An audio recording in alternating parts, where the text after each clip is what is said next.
who's going to give us his insight, particularly into the Israeli election system, how we got here, and where we might be going. So first of all, I would love to thank all of you for joining us on your Sunday morning. We very much appreciate it and look forward to spending the next hour or so with all of you from wherever you might be. I am Victoria. I am the Director of Programming for DFI Los Angeles. I'm very excited to be putting on another event in our speaker series, this time with our friends down at DFI Orange County.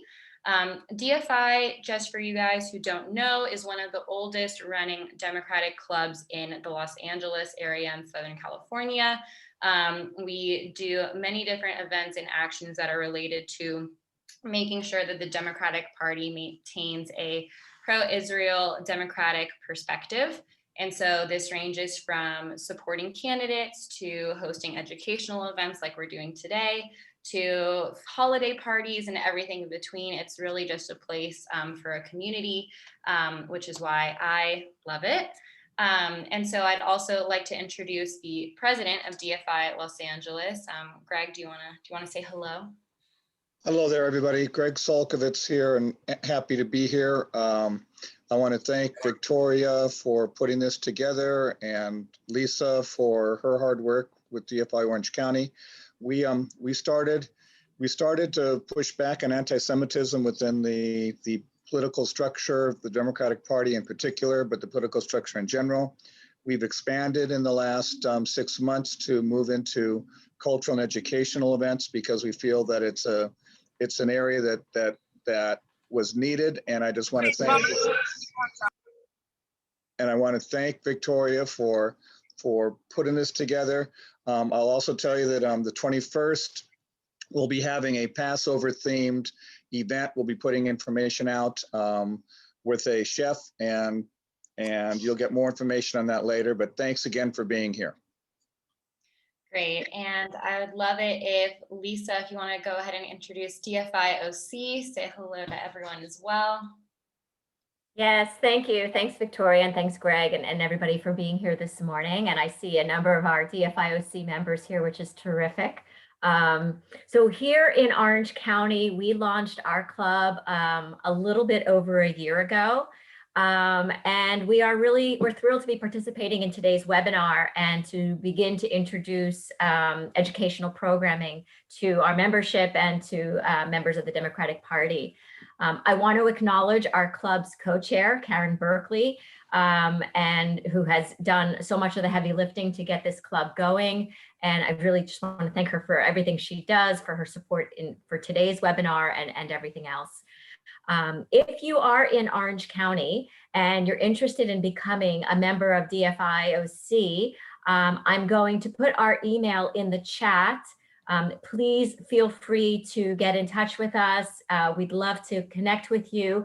So you can take a look. I'm going to put it in the chat just a moment. It's dfiorangecounty@gmail.com. You can also reach out to me directly if you're interested. It's basically my name, Lisa Armoni @hotmail.com. And look forward to connecting. Great, awesome. So just a little bit to tell you guys about what to expect tonight. We are going to have a conversation again about the Israeli elections that are coming up. I'm actually here in Israel, so I actually have my voting notice. I'm pretty stoked about it, not going to lie. And we are just going to talk about kind of what happened, how did we get here. We're really fortunate to have Scott, an OC native, with us today. Just to keep in mind as far as questions go, Lisa and I are going to kind of be floating some questions around with Scott to start the conversation. If, as this goes, you guys have questions that you would love to ask, feel free to send them in the chat. We'll have a designated time for Q&A towards the end of our conversation. So just go ahead and send them as you think of them, and then we'll get to them later on. And that's about it. To transition us into the conversation, I'm going to go ahead and introduce Scott. So Scott Lesensky grew up in Irvine, graduated from UCLA, go Bruins. and earned a PhD in international affairs from Brandeis University.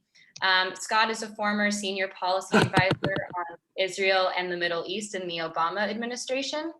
My internet go out? Can you guys hear me? Great. Yes. Okay. It says great.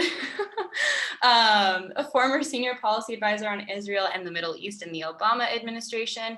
He currently teaches at the University of Maryland and is also senior advisor to a new startup called Enter, the Jewish Peoplehood Alliance. Scott's also the most recent co-author of a book called The Peace Puzzle, America's Quest for Arab-Israeli Peace, and is published widely on a range of matters related to Israel, US foreign policy, and Jewish affairs.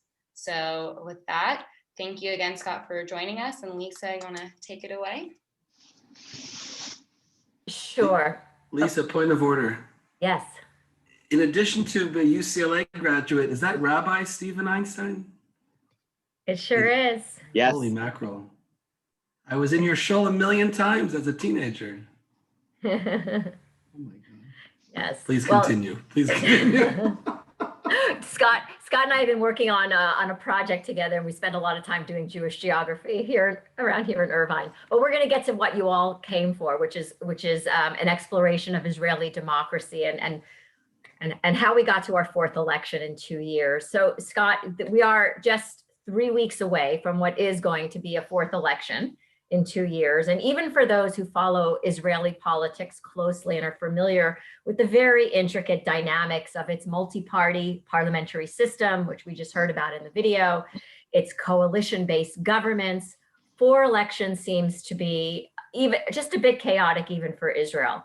So can you just help us understand, how did we get to this situation? Is this a reflection of Israeli hyper-pluralism and political instability? Is it a reflection of the legal troubles that Prime Minister Benjamin Netanyahu is dealing with? Is it a little bit of everything? Is it something else? How did we get to where we are today? Thank you, and it's great to join everyone, even if I'm stuck in the swamp, as the former president used to call Washington. I think it's a lot of factors, maybe a little bit of everything, Lisa. We know that Israel is a strong democracy, strong liberal democratic values, high rates of participation. We can get into the strengths, which I think have only gotten stronger over time separately. But this moment where Israel is rock bottom, it's not the show and tell that I have. I wish I brought it, but there's an Israel Democracy Institute graphic they made a few months ago that shows the leading parliamentary democracies and the lengths of terms of their parliaments. Guess who's rock bottom right now on the list? And it doesn't do anyone good unless you work at Israel Democracy Institute, which trains new Knesset members.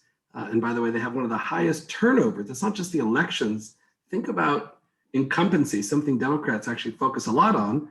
We don't believe in elected office for life, but I think Democrats value experience. They have tremendous turnover because of these 4 elections. There is a little bit of the prime minister and his legal woes and his, I would say, his exploiting of certain deficiencies of Israel's political institutions to hang on to power. Doesn't quite have that parliamentary immunity yet, but he's been playing with, every democracy has its weak points, its Achilles heels. We just went through a moment where one of our Achilles heels was tested. So you have to put some of the blame on the prime minister. But there's also an accumulated problem here of Israel's a hyper pluralistic democracy, founded by Jews after an experience of political marginalization and being not in the center, but being at the edge of politics for so many centuries.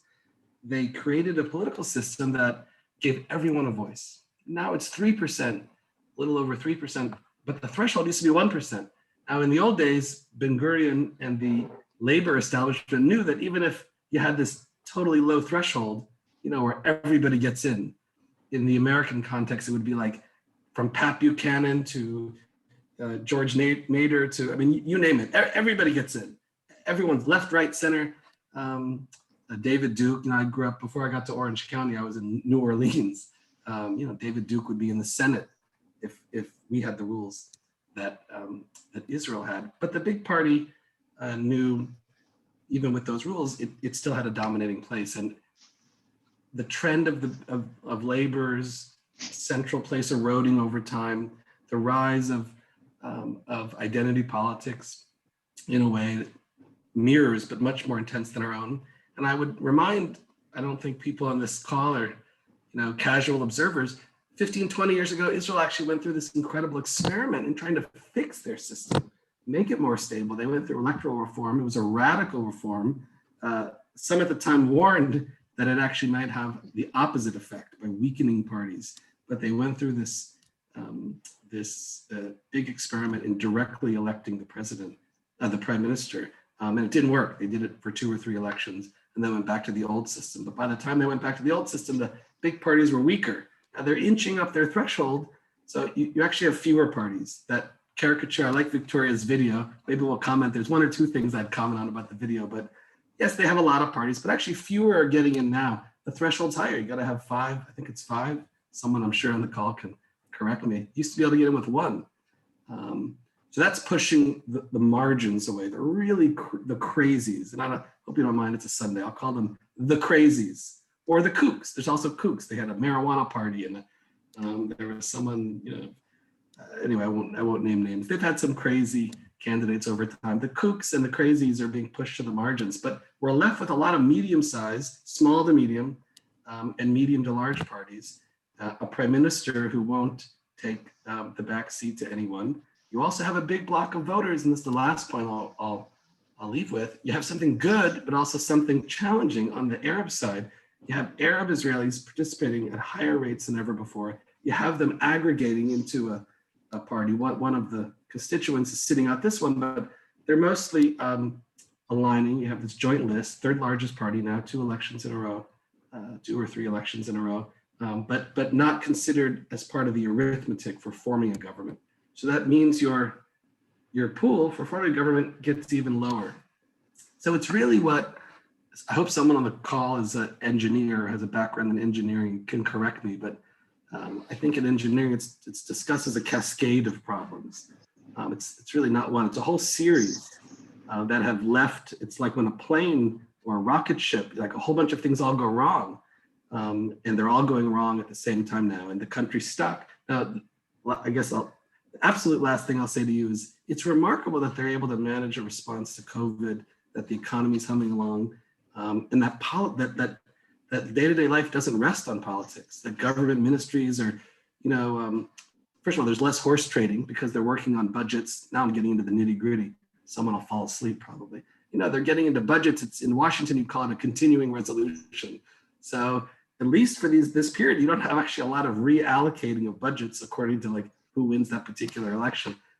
Ministry director generals, professional government officials have been a little bit more in charge than ever before, just because of these repeated elections. But it's really challenging. No one could foresee it. There's some fixes to it for sure. I think everyone should be concerned. If you could solve one of those problems, sorry, Lisa, if you could pick a single one of those factors and then hope and pray a little bit that it leads to greater stability, I would say it's the prime minister stepping out of the premiership. I think that would be the one. That's a sort of, and I won't surprise a lot of you by saying that. That's kind of that's where the safe money is right now. If he could somehow be dislodged, you'd have interests aligning and greater stability, and that's really what Israel needs right now. Definitely. And so I think what you were kind of transitioning there is, this talk about the right-left divide in Israel, okay? And that one of the narratives about Israeli politics that we're hearing quite often, and especially now, is that the Israeli electorate has shifted to the right. And so, whether that's the dominance of the Likud or the right-wing parties or the failure of Oslo, demographic changes, really, the list goes on. I think that a lot of people, especially for those of us in the Democratic camp, kind of look at that with a little bit of anxiety or hesitation. But in earlier conversations, you've shared with us that despite these shifts, you think that Israeli politics remains dynamic and fluid, and that the right left kind of misses a lot of the nuance of what this political system is actually like and how Israelis are actually behaving. So I was wondering if you can like unpack that for us a little bit, and what would you say kind of about that nuance when people say that there's a divide like that? Sure. Thanks, Victor. It's a great question, complicated one. I mean, the left-right divide, we hear a lot about it, and we should, because it relates mostly to the Palestinian issue, which is an important one. Some would say a defining issue and challenge for Israel. I don't think it explains everything. Where the left-right divide and this shift to the right shows up, whether it's in electoral outcomes, opinion polls, whatever your metric is, it typically is on the Palestinian issue, the Israeli-Palestinian issue on the conflict, which is what is observed mostly from here. I don't think it's a question of media bias. It's what social scientists call selection bias. It just happens to be that's a story that's covered more here in the general media, not for those who are reading, Haaretz, Times of Israel, or Jerusalem Post or something, or even the New York Times, which covers Israel in somewhat greater detail than other mainstream media. But it doesn't explain what's happening in Israel on so many other issues, and issues that I think matter to a lot of Americans, to Jewish Americans, to Democrats in America. Take, for example, healthcare. There's a supermajority in Israel that believes there should be a gigantic role for the government in healthcare. It's gotten stronger over the COVID, on senior care. Take not secularism, I don't want to call it secularism, but take the place of religion and state, rather than, I won't say separation of religion and state, but the proper place of religion versus state. The Supreme Court in Israel ruled, only took 15 years, but they ruled last week that non-Orthodox conversions conducted in Israel should be allowed. There is a super majority in Israel that supports some changes and alterations to what's effectively been a monopoly by the religious establishment. It was granted by the state, by its founders, but it's nonetheless a monopoly. Look at surveys, for example, of the group Chidush, a non-Orthodox advocacy group that does a lot of survey, a lot of polling. There's a supermajority in Israel that transcends that left-right divide you hear about. It doesn't always have the opportunity to express itself because of the nature of coalition politics and the fact that the coalition politics, with the Arab bloc often out of government, the ultra-Orthodox bloc acting with much greater cohesiveness as a bloc than other segments of the society, the identity politics, you add it up and you often have these other, I'll call them cross-cutting alliances around the politics, whether they're on social or other political issues. Take the nation state law, actually. I'll give you just one more last example. The bill that was passed in 2018, declaring Israel the nation state of the Jewish people, it was followed outside of Israel, just with some degree of concern, but largely I think it passed. In Israel, it was a riveting debate.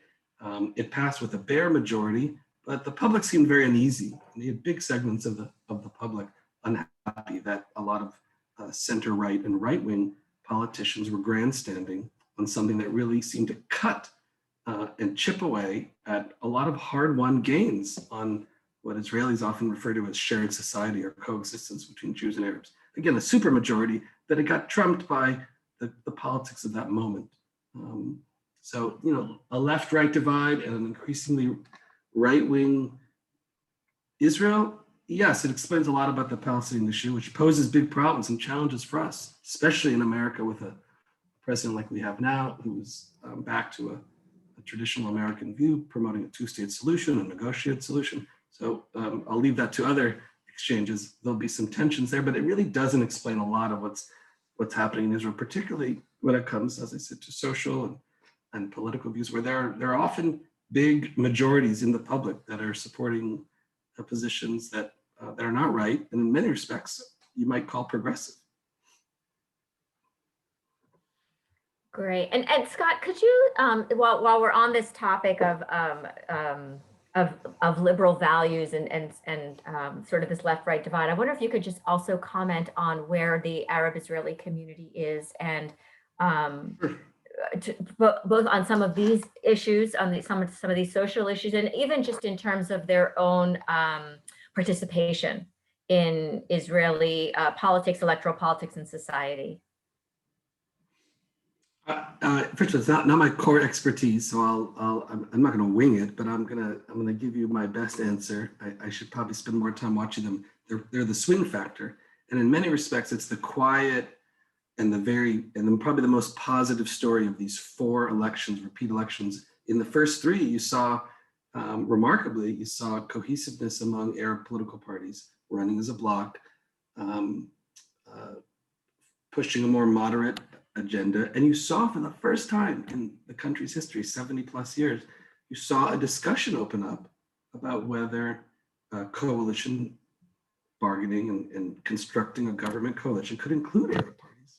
Really remarkable. It didn't happen. You had a few Jewish parties recommending to the president, this now gets into the nitty gritty. There was some signaling. It never happened. None of the governments the last 72 years or in the last 3 repeat elections included exclusively Arab parties, but it entered the public conversation. Absolutely fascinating. In my mind, it's an indicator of what's to come. It's of course dynamic. There's no fatalism here. There's no, it's more about destiny than fatalism. It's going to require, I think, a continued evolution of Arab politics. It's interrelated to the Palestinian conflict. When that gets worse, tensions arise inside Israel. It relates a lot to social progress, and there's actually been a lot of social progress. Less in the take education. Look at universities, more integration, Jews and Arabs. Take the workplace, the medical sector, healthcare sector, probably the best example. High tech's a little bit slower, but you see Jews and Arabs. They don't.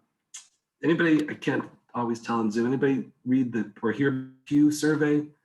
A few years ago, Pew did an unbelievable study, the largest ever mirrored study of Jewish Americans and Israelis.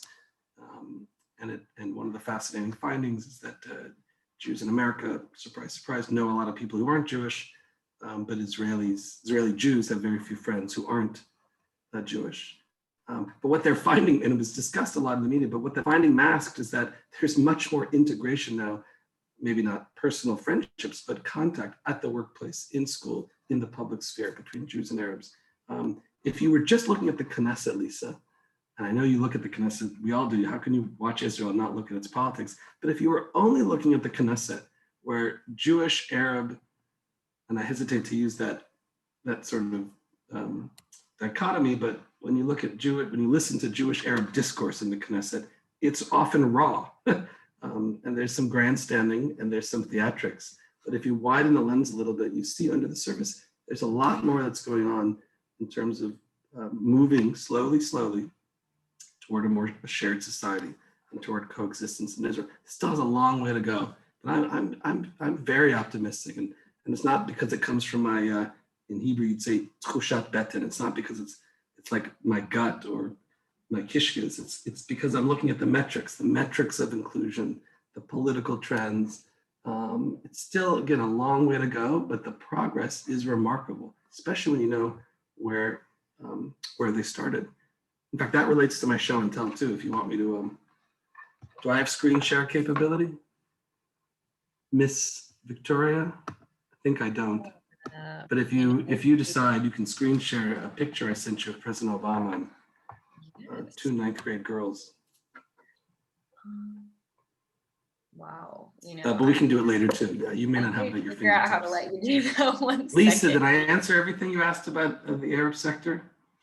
I think you've given us a great insight into what's happening. They look to us, by the way. They look to us. It's fascinating. Ayman Odeh, again, it's hard partly because I'm spotlighted. I don't know how to toggle around my view. Has anybody followed there? Back to everybody now. Has anyone followed the Joint List political leader? He's young, in his 40s. Ayman Odeh, show of hands. We got a few hands. He came to the U.S. after the big election 2015 when he kind of came onto the scene. He came and did it. Now he had a meeting in New York that ended up creating some ill will and some bad blood with some Jewish organizations.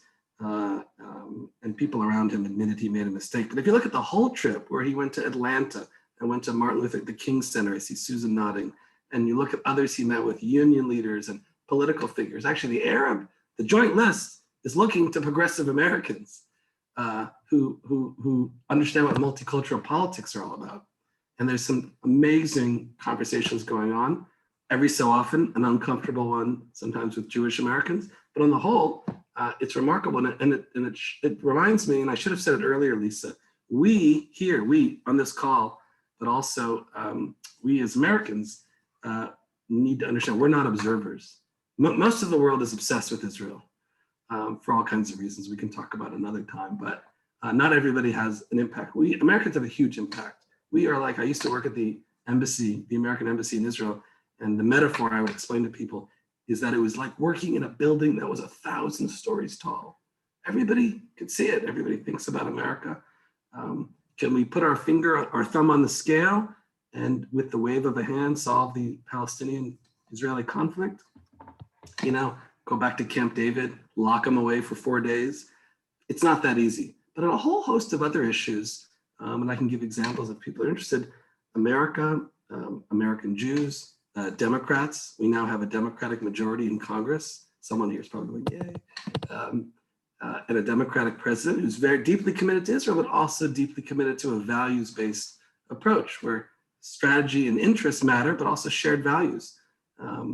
And you'll see we have a lot of influence. In a way, we're like a non-voting shareholder, or we're the silent member of just about every Israeli cabinet. And I just want to say that because it's important. Even if we're observing most of the time, there's actually a major net impact that Americans have on the course of events in Israel. And that also leaves us with a responsibility as well. It's not just that we have all this power and influence, but when to weigh in, how to weigh in. That also relates to my, she says I have I'll just share you. This is my feel-good moment. You work in government 5-6 years, it's hard work. And then we got this. Has anyone ever seen this picture? I think you know the two people on the far right, Michelle and Barack Obama, and you have two 9th grade girls from a school called the Hand in Hand School in Jerusalem. It's amazing how many both Jewish and Arab families want to get in. This is a bilingual school. You see a Hanukkah menorah there with the values in Arabic and Hebrew. It's a mostly good story. It's a good story and a bad story. The school a few weeks before Hanukkah 2014 was attacked by a racist, two gentlemen late at night from an NGO, shouldn't say NGO, we'll call it an organization that's at the very fringe of Israeli society and politics that is against Jewish-Arab mixing. They broke in, gathered a bunch of books in the kindergarten and 1st grade. Unbelievable, set it on fire. I mean, who the heck burns kindergartners' books?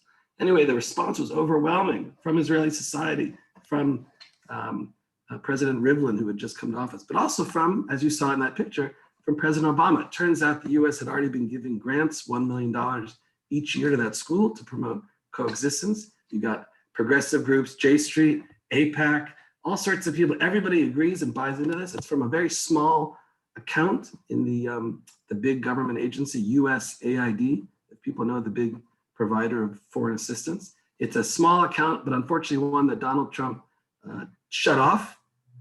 Wasn't important to him and people around him. But I can tell you, if you don't know, I know it's an engaged audience, but if you don't know, it's a spigot. It's a program that President Biden is preparing to turn back on, and it's a way and a channel where America can put its money where its mouth is. But also that image, and that was a powerful image.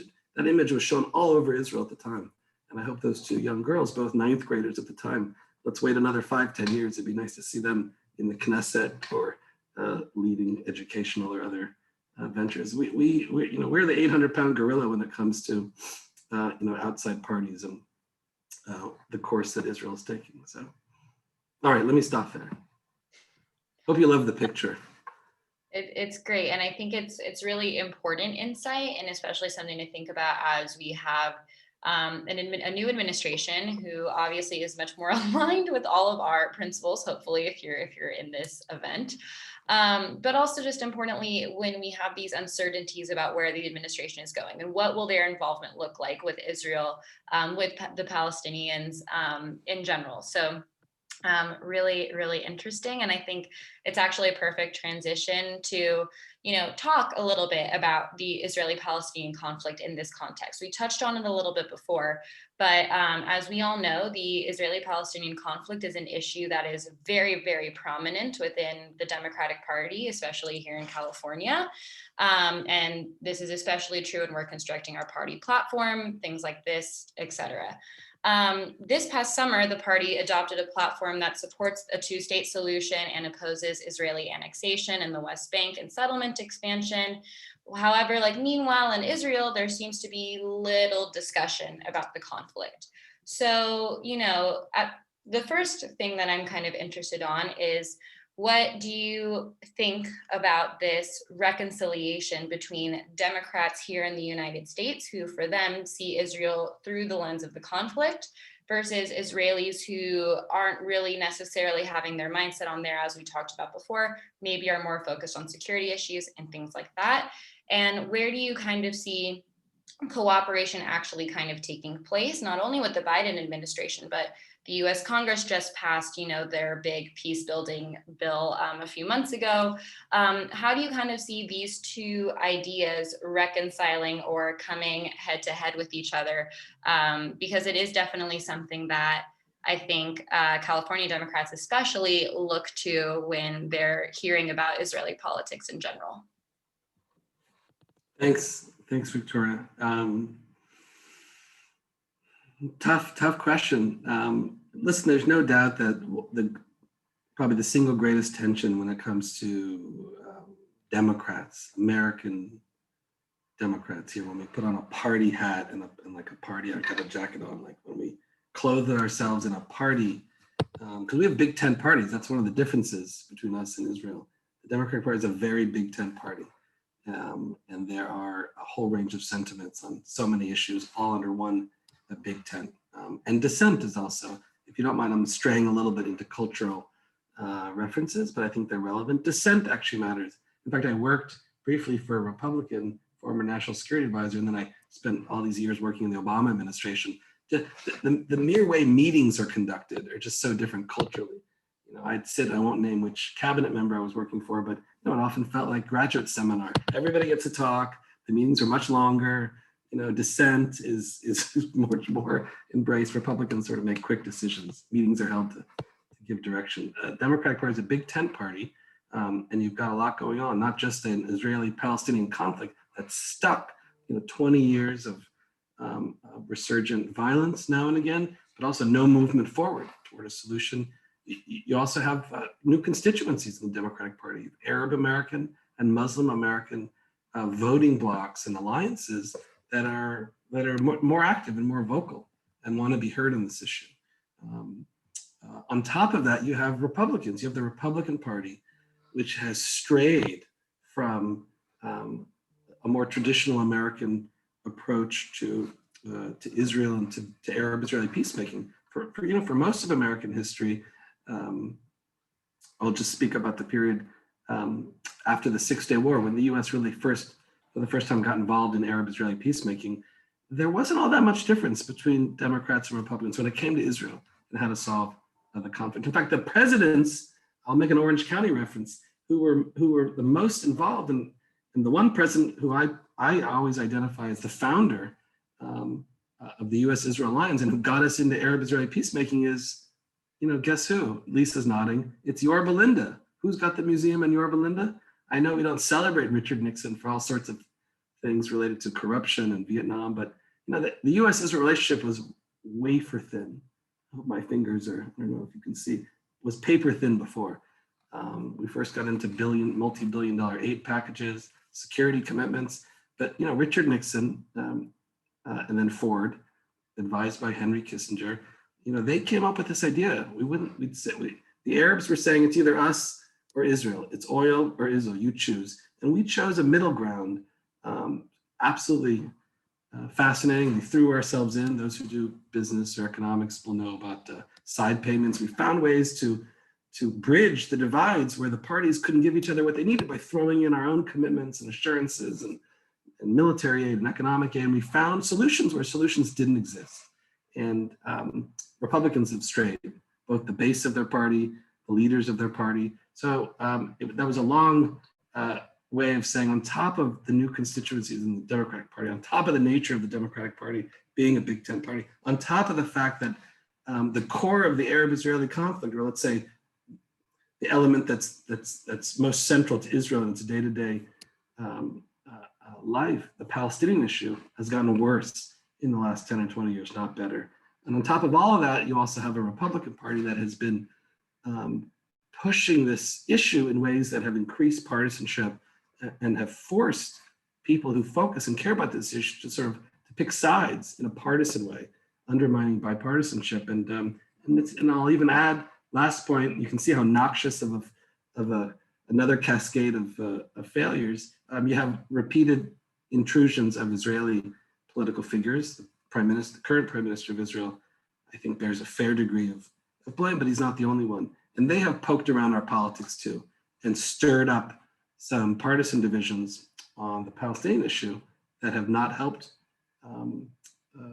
like the people on this call who care about Israel, care about a solution, people who want to use American influence in ways that it's been used by Democrats and Republicans for many decades to move closer to peace, even if it's step by step, even if it's 2 steps forward and 1 step back. It's just become much harder. We're probably at a high point today in 2021, going out of 2020 at the end of the Trump administration, probably a high moment in 70 years of US-Israel relations in terms of the partisanship and the political polarization that relates to Israel. We've never seen it like this before.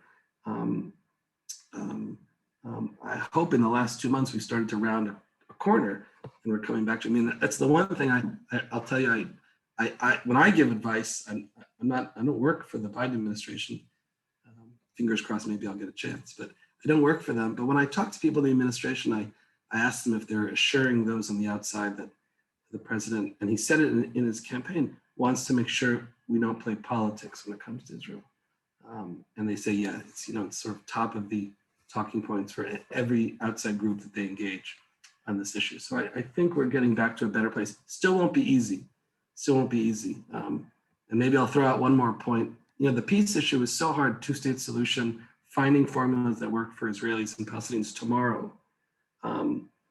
Very hard. Public attitudes on both sides have hardened. There's structural impediments like the internal divide between Hamas, Fatah, West Bank, Gaza. There's all sorts of barriers. But I will say, in terms of the today issues, you seem to have majorities in Israel and majorities here that can find ways to align.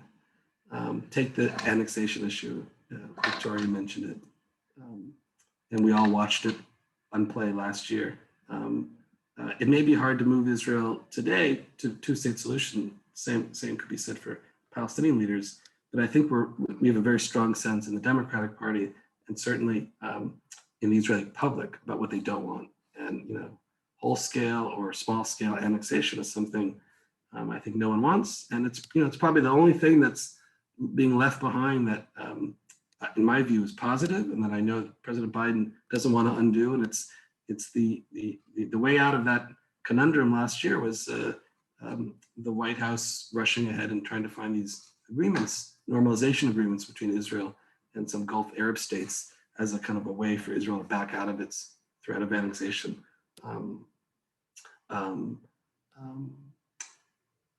And then I'll sneak in a final point.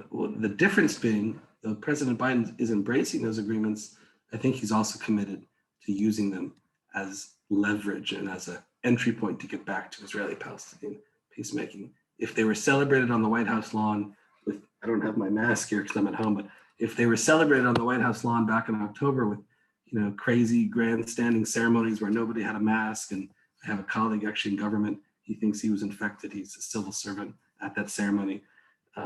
If President Trump reached these agreements, and for people around him, it was a way to bury the Palestinian issue, I think for President Biden, these openings are a way to get back to Israeli-Palestinian peacemaking. That's a good thing.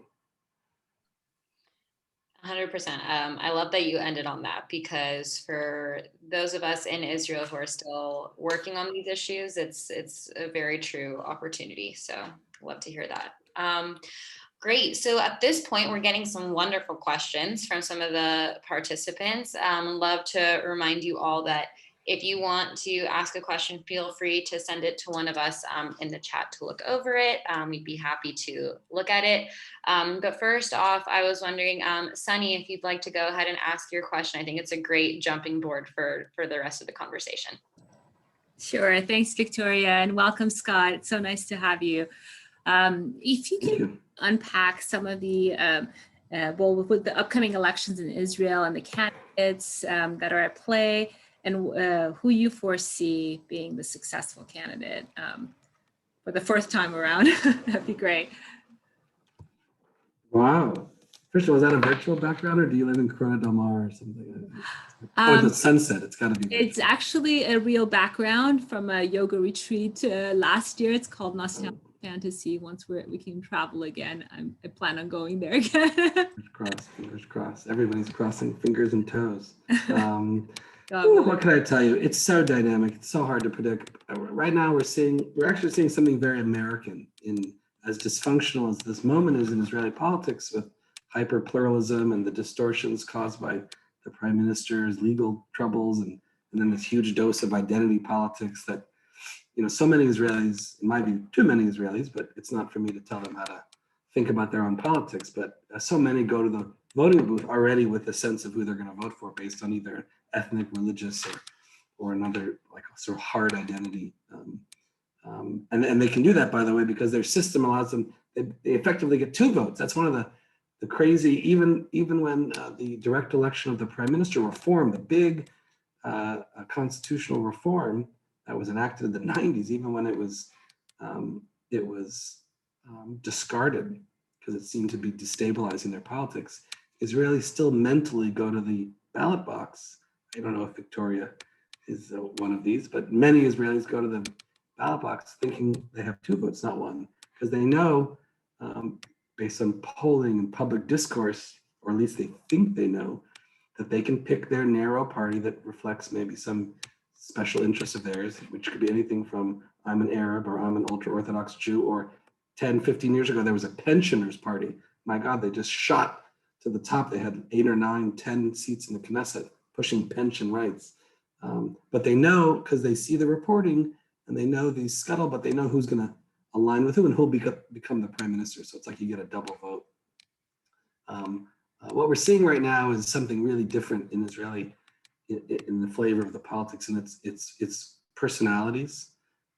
There's a big element of there's a lot of personalization in the politics, Sunny, where you have figures, actually a lot of media figures. Labor Party has a former journalist, the big Yesh Atid party that Yair Lapid positioned maybe to form a government, also led by a media figure. The generals seem to be in retreat, and the journalists and the media figures, you know, it's take like the Ronald Reagan analogy, take a California analogy. Ideology is taking a back seat. What's it going to look like? I mean, I can't tell you. I can speak to sort of the 2 big possibilities out there, which is there could be a hard right or a big tent coalition. There's mathematics and there's formulas that point to both, and it depends on too many things for us to talk about in a short meeting on a Sunday. It depends on how all the parties wind up and who gets above and who's below the threshold. But I think we're staring at a sort of a big tent, you can call it anti-Netanyahu coalition, or another hard right coalition, depending on some horse trading that can happen. Remember those those hard right coalitions like the current government, well, especially the last government. Who can keep track? My God, Greg, can you keep track? Sorry, not this one, the last government 2, I guess, which had a harder right feel, but it was never all that easy. Remember, you've got a hard right but secular party in there, often playing kingmaker. That's Avigdor Lieberman. Even if a lot of parties sit together and they have hard right views on the Palestinian issue, they can have polar opposite views on something like state religion issues, and those are often the breaking points. I don't know, Sunny, it's probably a deeply unsatisfying answer to your question. I'm not looking for a surge on the left. The Arab parties seem to have hit their high water mark. They're running this time with one of their constituent segments outside, so their numbers actually might drop a little bit. Kind of depends on turnout. It's going to sound familiar to a lot of you who focus on our 2020 election. Turnout matters a lot. The one thing I like the most about that video, no offense to Victoria, but there was a little bit of what the Israelis call hasbara, a little bit of propagandizing in the video. Nice animation though. But the thing that I love there is that, it highlights that they do have an election holiday. And Israelis don't just use it to go to the beach. It makes turnout higher. Sure, they have high mobilization and the stakes are high, and liberal democratic values are strong, even if there's a lot of illiberalism chipping away at the margins. But that one small public gift means a lot. The fact that you don't go to work or school on election day. It'd be great if we had it here. I think the US Senate would probably look very different. Sunny, that was probably terribly unsatisfying. I don't know who's going to win. No, not at all. It's hard to predict, but I'm hearing from my friends in Israel that, because of the vaccine, the success of the vaccine, there's more support leaning towards for Netanyahu, Bibi. So I'm incredibly curious to see how that impacts the election. There's a lot feeding his. The Likud party's had, I think, like 4 leaders in 70 years. The economy is doing relatively well. I say relatively well. Some huge dislocations due to COVID, but remember they have a stronger social safety net. So the foreign relations, even if COVID is it's the urgent issue today, but the transformations that the prime minister has presided over on Israel's foreign relations are startling, aside from the Palestinian issue, really remarkable. You have a lot of identity voters in those among those Likud voting blocks. So for some of them, it's not about Netanyahu, they vote Likud. They have extremely high, think of like the height of unions in the US and the union democratic voting, in certain parts of the country. So yeah, Likud does have a lot going for them. We'll see if their luck runs out. Nothing's preordained. They did sink to, does anyone remember the election? Is it I remember Netanyahu 2009, 2000, no, the one before. Likud sank to 12 members or something, a fraction of what they are now. But they're doing well, and he could be a kingmaker all over again, and this could be Groundhog Day, and it's very frustrating. It's somewhat debilitating. The country's not frozen because of, as I said before, there's some unreported but positive elements, which is that the government, the professionals kind of are in control. There are these sort of budgets are rolling over. There's less pork, to use a non-kosher, non-halal metaphor. But when you have this moment of politics being stuck now, 2 years going to 3 years, there's a lot less pork being thrown around. But yeah, sure. I know it sounds frustrating, but don't be surprised if you wake up. Let me end on something that I can say more definitively. President Biden came to office just a short time ago, but you can be sure that they are hyper-focused in this administration on not doing anything that tips the balance one way or the other. So yes, this is the 4th election in 2 years, but it's the first where you don't see this intrusiveness and these interventions. President Trump and all 3 of the prior elections and people around him are doing all sorts of things to try to help their person. You don't see that. They're looking for a net neutral, and they'll see what kind of government's formed after. And I think it's back to the traditional and the proper way of dealing with the politics of an allied country. So that's one positive element, regardless of who wins. Definitely. And just for Sunny and everyone else's reference, one of the benefits of being in Israel is there are quite a few pre-election events going on right now. Some of them are in English. So just this week, we have, I think, 3 panels coming up, one with Netanyahu, one with Yair Lapid from Yesh Atid, and one with Benny Gantz from Blue and White. They're all at like 10 a.m. LA time, but I will be happy to either in the follow-up email, or if you want to reach out to me directly, I'd be happy to send you the information for those if you want to attend to those as well. Awesome, great. So we are going to move on to the next question. Scott, Can Can I ask Rabbi Einstein? I can't resist. Remind me, the synagogue is B'nai Israel? B'nai Tzedek, Fountain B'nai Valley. Tzedek, on Talbert, it's Right. a Reform shul, right? It's a Reform URJ.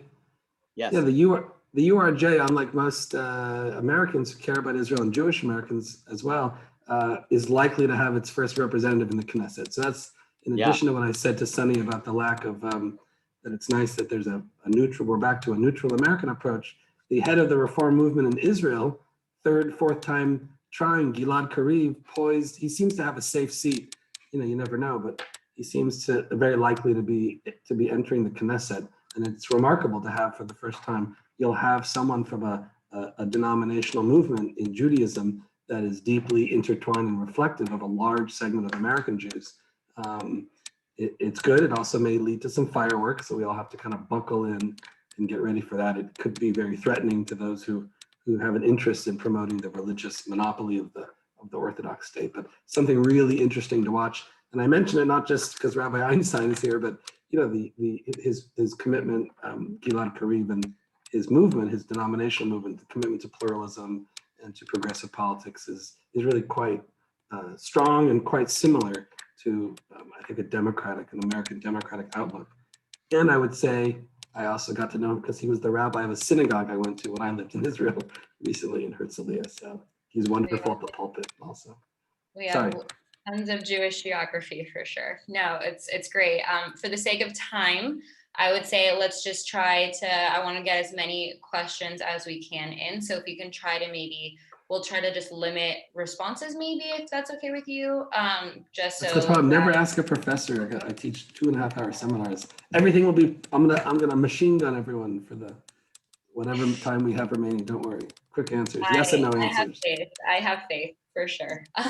So Miran, who has had his hand up, I think everybody has been well versed with his wonderful background of Jerusalem at this point. Please feel free to ask your question, and thank you for being patient. Okay. Thank you, Victoria. Can you hear me? Yes. Thank you. Scott, I have a question that we are all going on March 23rd to vote for a new prime minister. But how do you see that we have a prime minister with 3 serious criminal indictments against him and who has defined the future of the government, who wants to form as a coalition? That is actually one of the worst kind of dark. And do you believe that he's still they will vote even for Likud? And number 2, his second man command, Mr. Gideon Sar, who was in his party, he resigned and he built his own coalition called New Hope. And Gideon Sar said that he would not be under the Netanyahu's coalition. 3, you have mentioned about the Israeli-Palestinian conflict, and most importantly, the implementation of the United Nations resolutions of 242 and 338. Our whole conflict is about the future of Jerusalem. Is there a hope this time that the American administration, within their foreign policy, they will do a better job to have an open and international city between the Israelis and the Palestinians? Because as you know, Jerusalem is divided. You have the Jewish quarter, you have the Catholic Church, you have the Armenian, and you have Arabs. And finally, my question would be is regarding the Arab-Israeli. Do you think that this would be a momentum for them to gain more influence because they are 20% of the Knesset? Thank you. You want to respond to that? You want to do another question, Victoria? No, that's it. No, not you, Miran. I didn't know if you were collecting, Victoria. No, I can respond. Let's go ahead and start with that. I know that we have, I think. Real quick, thank you. I counted 5 questions, if not more. Just very quick on criminality. Sure, it's very, very troubling. And not only is it troubling for Israelis or for anyone who cares about good government, but I mean, things that I was involved in 2014, 15, 16 in government, I didn't realize that, and we didn't know how deeply corrupt our interactions with the Israeli government are. For example, my former boss, Dan Shapiro, the former American ambassador, has had to, he's met with the Israeli police because of the whole question of the Arnon Milchan visa, which was wrapped up in one of these corruption cases. appeals that Milchin made to Ambassador Shapiro and John Kerry, and then it got wrapped up in corrupt practices. It started to poison not just peacemaking, but also the U.S.-Israel bilateral relationship. Very serious. The problem is, and I alluded to it before, institutions are only as strong as their weakest link. And Israel has political institutions with a few gaps. I mean, we have them too. What do you do with a president who refuses to leave the White House? I'm here in Washington. People are seriously wondered. I mean, probably some of you. What would you do if he doesn't leave? Israel has a weak link in their political rules about what to do when the leader, not a member of the parliament or government official, but when the leader is on trial. You can still serve in office, and he's exploiting that. And those loopholes, you probably can't close them until he leaves office. Gideon Sa'ar, the leader of this New Hope party, I see him mostly in the anti-Bibi vein. And if Netanyahu leaves or if he loses, Sa'ar will probably come back to the Likud. I not to minimize him and his agenda, but he's not the only one. There are several figures who it's hard to see them as anything other than they are ideologically similar, but it's at this point it's about ego and personality and who leads the party. Jerusalem, we could spend the rest of the time in this seminar talking about Jerusalem. I'll just go back to that picture I showed you before of the two girls from the school in Jerusalem and all the Americans, government and non-government, who support that school, and just say, in my mind, the solutions that make life in Jerusalem better and more equitable today, not way off in the distance, but today are bottom-up solutions and not top-down solutions. I don't see any permutation of even our favorite and most heroic Israeli and Arab leaders coming to Camp David for any degree of time and sorting out Jerusalem sort of top-down, but a bottom-up on employment, on education, and there's a big role for Americans to play here, given philanthropy and advocacy and other things we do. There's a role and a possibility for that the net impact of Americans can be it could be the wrong impact. And I don't want to name names, but there are some who are pushing a different vision of Jerusalem. Go back and watch the videos of the two pastors who spoke at the embassy opening, and you'll see a little bit of a different flavor of what some Americans want to do on Jerusalem. I'll just leave it at that. I think bottom-up approaches that focus on improving life day to day and making Jerusalem a more open and predictable and safe place for the large Jewish and Arab communities is something that's possible, and it's sort of where our focus should be in the near term. Anyway, I hope some of that's helped. Just one last thing, Scott. Since James Baker was the Secretary of State, and since Edward Jerechian was the ambassador to Israel, and he was the chief for the Middle East affairs, since then there was no diplomacy platform for any American administration. They were even close to discuss about the Israeli-Palestinian conflict. Just to let you know that the move of the American embassy to Jerusalem, it has nothing to do with the previous administration. It has to do because of the Vatican political director in Jerusalem have agreed to. And as Jew, I see that the Vatican will solve the Israeli-Palestinian, even though it's different. And lastly, I see Yair Lapid, who is running a very strong election against Netanyahu. I believe that after March 23rd, we can see the surprise could happen. He may be the next prime minister. We'll find out. In fact, a lot of us, whether you like or don't like Netanyahu, the fact is he's been a dominating figure, Israel's longest serving leader when you add up all the days in office. And given his media, and if you haven't seen this wonderful documentary based only on archival footage called Netanyahu, King of Israel, I think is the name. Fascinating from a year or two ago. I strongly recommend it. Given the way his media savvy, for many of us, it's created blind spots around Israeli society. He's driven many people out of politics. He has so dominated the media platform that we don't see a lot of others. So whether it's us as outside observers, but big stakeholders, or even Israelis themselves, they're getting to know some of these other figures as well. We're all going to have to play a lot of catch up today, whether Netanyahu leaves office tomorrow, next year, or sometime in the future. We're going to have to play a lot of catch up. It's hard to think of other Israeli figures who are still active in politics, who you know well, because he's basically sucked so much of the air out of the room. Anyway, for me, because I do this work full time, it's exciting because there's a lot of new people to meet. Gideon Sar, who Miran mentioned, is one of these figures. So he's someone we're going to have to. Even Yair Lapid, he's been on the scene now for some years, but for a lot of outsiders, it'll take some time to get used to. And what I miss being in government, because you could like push a button. I could push a button. I could say, you know, new MK so and so, send me the file, and then you get a beautiful presentation with pictures and everything. I can't do that here. You have Google and Wikipedia, but nothing beats U.S. government intelligence, let me tell you.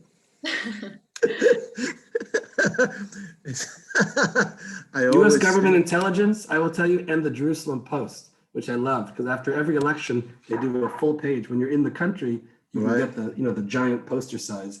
And even though I was in the government, we had, like I told you, intelligence resources more than you can imagine. We'd still typically use the Jerusalem Post full page, the Facebook of all the Knesset members. You put it up on the wall, and you spend some time studying 120 people. This time around, again, as I said before, it's remarkable how many new faces there will be, how many there were in the last Knesset, the one before that, and the one to come. A lot of new faces, a lot of people to study. Just one last thing, Scott. I know this is a very fascinating session. Thank you. If you wouldn't mind, we just have like tons of other questions. Thank you. Certainly. Miran, stay in touch. We can talk offline. You can find me. Certainly. Victoria knows how to find me. Thank you. Likewise. Toda rabba. No. Thank you. Wonderful. Okay, so yeah, just because I want to try to hear it from as many people as we can, I was wondering if Susan, you'd like to go next, and also, from your perspective with, progressive Zionists, kind of bringing a little bit of the perspective to the progressive side of things. Would love to hear from you. Thank you, Victoria, and thank you so much, Scott.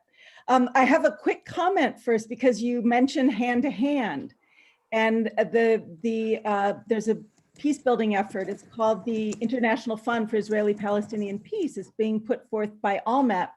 And there are many. Oh, sure, the Lowy, Nita Lowy was the leader in the Congress, who was really one of her final acts as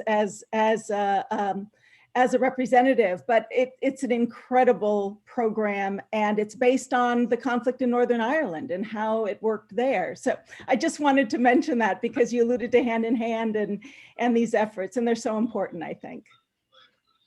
You should, and that's and she did it with I think the Republican. That's the beauty of bipartisanship, and it harkens back to an earlier time, and I hope a future time. I think her partner was Jeff Fortenberry. I forgot where he's from, but that was a bipartisan initiative. $50 million a year, pledged with matching, ideally with matching funds of other donors for 5 years. That's a $250 million supercharge, turbo boost, for that image I showed you of what we can do as outsiders to help empower Israelis and Arabs, Israeli Arabs, Palestinians, to build a better life. Yeah. Right. It's all about trust building and people-to-people partnerships and the international. And by the way, I'm glad you mentioned it, because it also gives us like people on this call, the U.S. government, you need something to do when the parties are not at Camp David or in Aqaba or in Oslo. When the leaders when the stars are not aligned, you don't have the leaders, there's a little bit of Shakespeare involved in Middle East peace as well. When you don't have the right leaders and the right strategic conditions, we shouldn't all just pack up and go home. You need to invest in the future, in younger people, in civil society connections that provide what I call a safety net for conflict, that the channels of communication remain open even when the leaders. So there's a lot more reason for doing this kind of work now when we're at this nadir of peacemaking. So, that's great. Thank Victoria, you, I took up more time, so if you want to move on, or I can quickly ask the question. Well, Susan, I thought it was a comment. Susan or Victoria, one of you should share with your group the Nita Lowy. Yes. It probably passed over a lot of people's heads, but it was a really breakthrough. We actually have a resolution coming before that we're asking for support in the party on specifically on the international Smart. fund. Yeah. Very smart. So great, thank you. I was just wondering if you could break down a little bit of why there's no viable left wing or even center left that we hear from much. There's very little narrative that you hear from what's coming from Israel on the left or the center left, and maybe just break that down a little bit. You're speaking in particular on the Palestinian issue when you say left or center left? Or In progressive general, politics just in terms of being a viable party in the Knesset that has influence and that has a voice. Yeah, okay, well, so I'll give you sort of two, maybe three reasons. So one is there's a lingering trauma of the Oslo process. For us, for outsiders, there was great disappointment in this bold experiment in peacemaking that didn't quite make it. But in Israel, there's a social trauma that has had long lingering effects. 1,000 Israelis killed, far more Palestinians, but the worst violence the society ever saw, even worse than 48, I think, per capita. And those years, 2000, 2001, 2003, and some spates of violence since then, they've left a mark of trauma. And one party and only one camp was blamed for that, for what happened. So that's lingering, and that's going to be sitting in Israeli politics for some time. They've gotten over traumas before. I don't want to tell you that it's like fate. A traumatized Israel made peace with Egypt when burying 2,700 soldiers who had died in the Yom Kippur War was still a fresh memory. So the society can surmount trauma, but the trauma is there. I think a lot of the progressive, separate from that and somewhat more uplifting, a lot of the social core causes, the core planks of the Labor Party, everybody's for it. Nobody wants to tear down the healthcare system. Nobody wants to remake the education system. They want to improve it. So a lot of what made Labor great and also what made them reviled, which was a heavy hand for the state and the economy, Netanyahu, the part of his legacy, I should have referenced before, not just the incredible job he's done on foreign policy, irrespective of the Palestinian issue, but when he was finance minister a decade and a half ago under Sharon, he really got Israel on a path toward shrinking the role of government in the business sector, and that's seen as a widely successful move. Though the government's still involved in much more ways than it is here in the U.S. So there's Labor's core agenda, certain elements absorbed by other parties, other elements, whether you think it's fair or not, but they're blamed for that sort of that heavy-handed sort of socialist brand of economics, and the lingering trauma of the Second Intifada. And if you had to squeeze in another issue, I'd say politics. Leadership. Some of it is no one's captured the imagination since these striking figures like Rabin, let's say 25 years ago, or Ehud Barak, though that didn't work out too well. We'll see. And the last thing I would say, and maybe this could be the only answer, you could forget my other answers, but when it comes to identity politics, I hate to go back to this, but in their multi-party system and in their society, which is still trying to work out a lot of issues that we worked out over a century ago, or at least decades ago in America, identity politics matter a lot. The Labor Party and merits to its left, which has had different names over time, but the center left and left-wing parties don't play so much in identity politics. They play in values. And values are not the key driving force. Identity is. Zionism, Arab identity, Judaism, flavors of Judaism. I'm slowing down there, which means I'm finished. Sorry.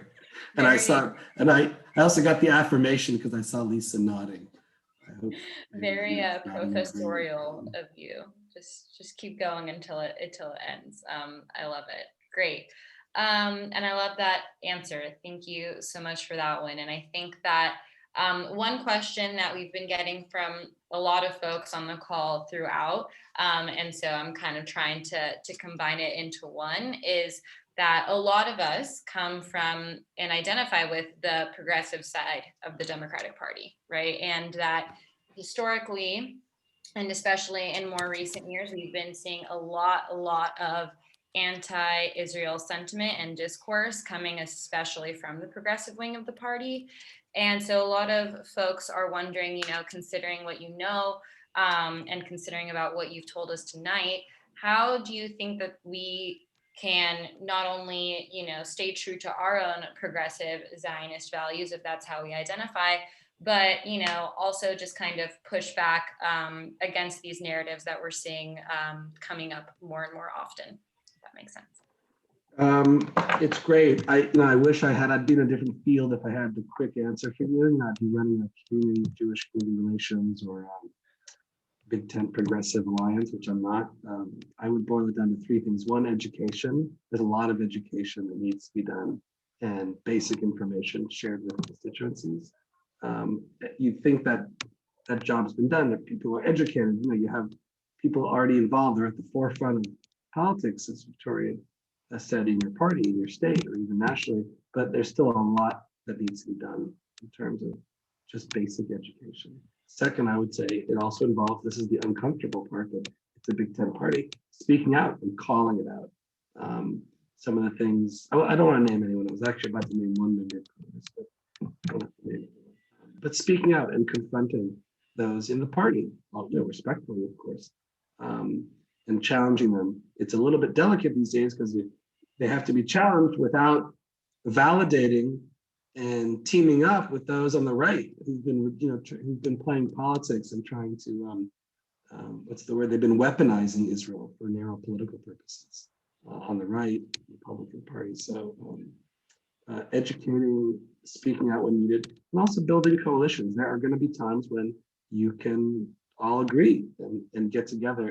It may feel uncomfortable, but there'll be, I'll give you one example from 2 or 3 years ago, which did find a way toward a short-term solution. There's a small community in Israel of refugees, of African asylum seekers, mostly African, not entirely.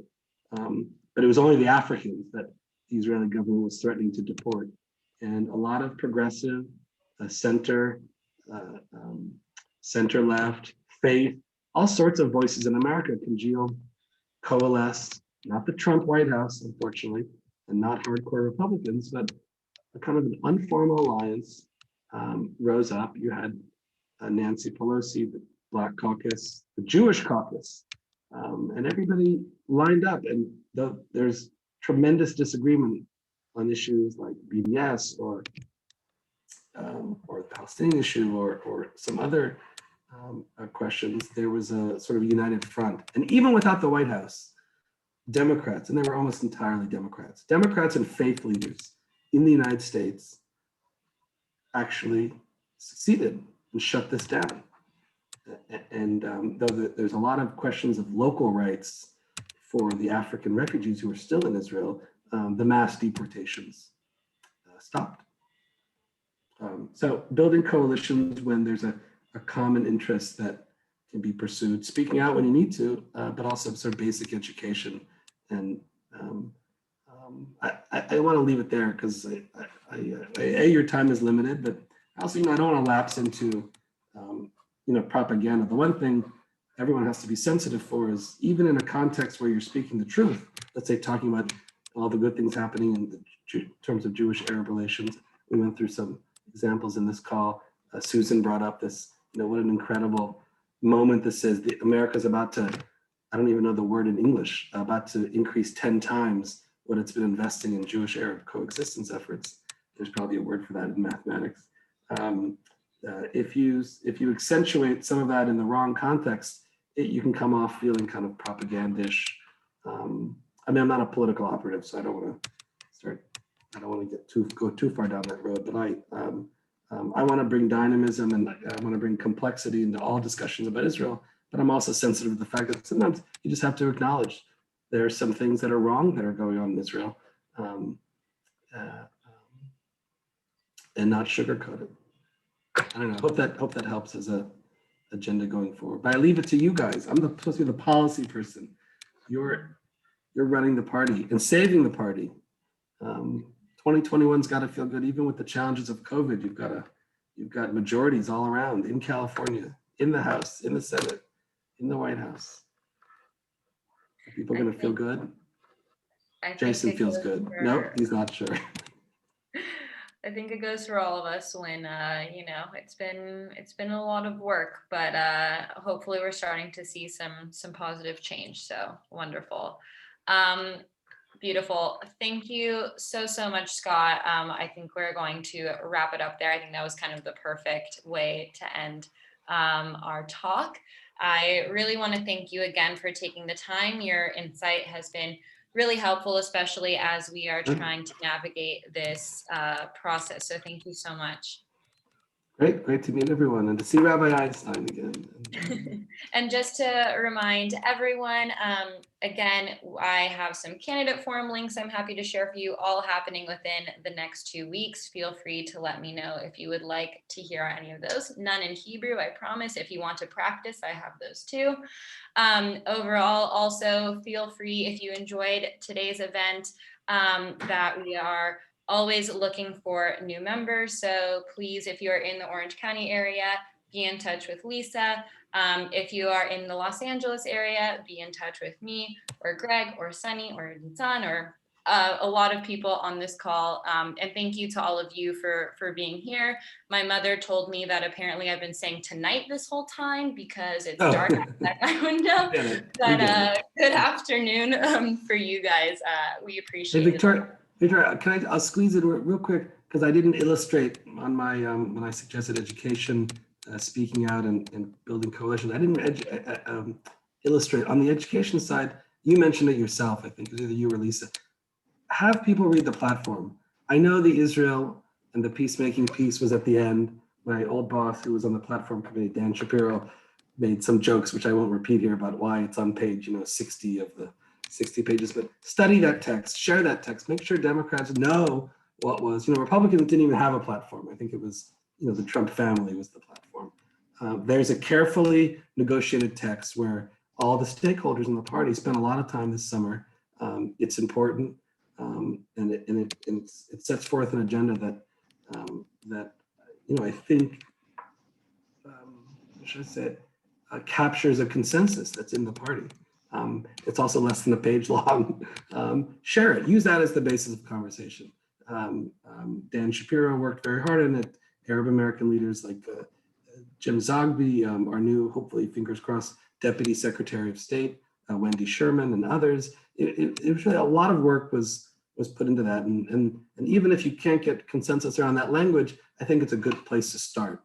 It's not the Bible. I see the rabbi nodding. It's not, it's not from Sinai. It's not the word of God, but it's important and it shows, I think there's a strong consensus in the party. Thank you. Thank you all for joining. Thank you for being here, Scott. The recording will be up on our Facebook page also, everyone, in case you missed something, want to go back or share it with someone else. So thank you again for joining us. Thank you.